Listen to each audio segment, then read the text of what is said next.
You're in my universe now, Blaster. Prepare to get your ass whipped. Hello everybody.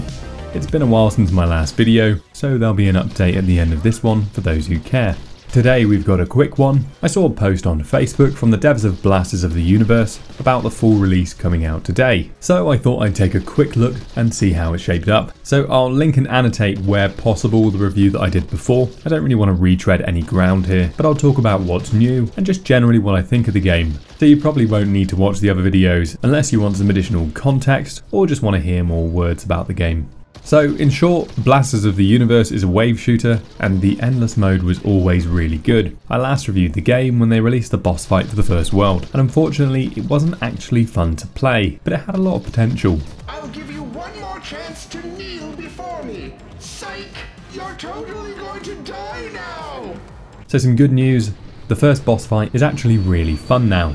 It's tense, it gets you moving, and it doesn't overstay its welcome. The issue I had with the boss fight previously was that it was incredibly hard, and not in a good way. It was a war of attrition. This time around, the boss doesn't last forever, as they've really toned down the regenerating shield he has, and it feels like they've upped the intensity in general. No longer do you have to give yourself carpal tunnel to beat it, and it's actually satisfying. I beat it on my second attempt with my favourite weapon and shield combo, and secured myself 33rd on the leaderboard. I've obviously played the game quite a lot though, so unless I'm unreasonably shite, you'll probably get more time out of it than me.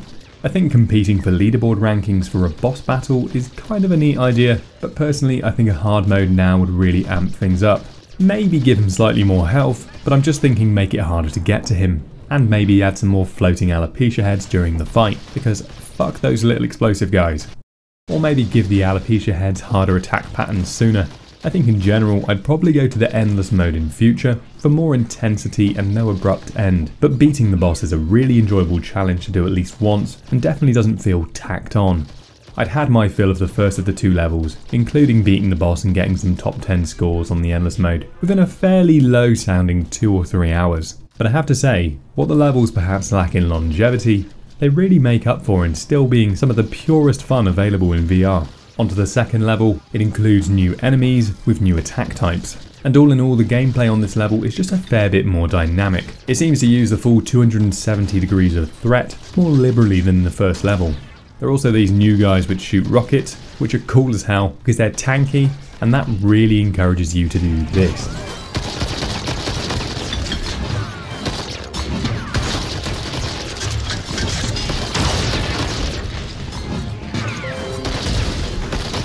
The reflect shield is definitely MVP.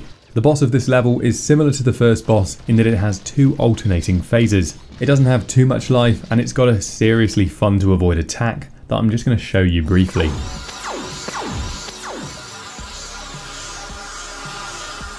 Absolute chaos. I haven't beaten it yet because there's an attack that I was really struggling to avoid.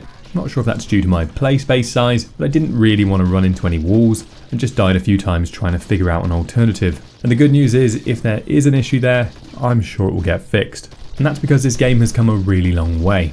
Graphically, it looks nothing like how it started, and balance-wise the devs really have their finger on the pulse and have made tweaks to the scoring, enemy attacks, and thankfully the feel of the boss fights.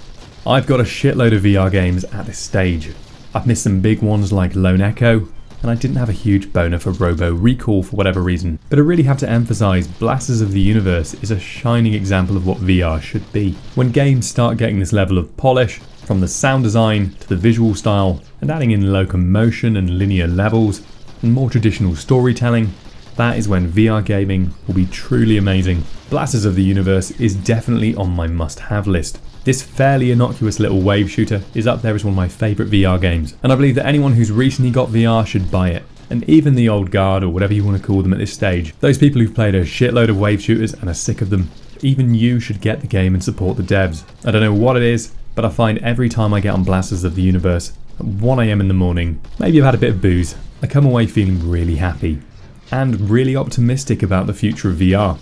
Just be ready to get your sweat on. Okay, aside from that, I am back. I don't know how back I am yet, but I'm as back as I can be right now. To all those who subbed in my absence, thanks for that. Stay tuned for hopefully some pretty exciting news and a proper release schedule. If I'm going to do this, I'm trying to do it right. I think the channel will focus primarily on high fantasy games, documenting the path to that game that finally feels like Morrowind or Might and Magic, but in VR. Though I'm always keen for more puzzlers, first-person shooters, and scary games. Bonus points if it's all 3 in one. So that's all for this one. Don't forget to leave a like and comment if you want to help the channel grow, and don't forget to subscribe and click the notification button if you want to make sure you don't miss any of my not so frequent at the moment videos. I'll see you next time.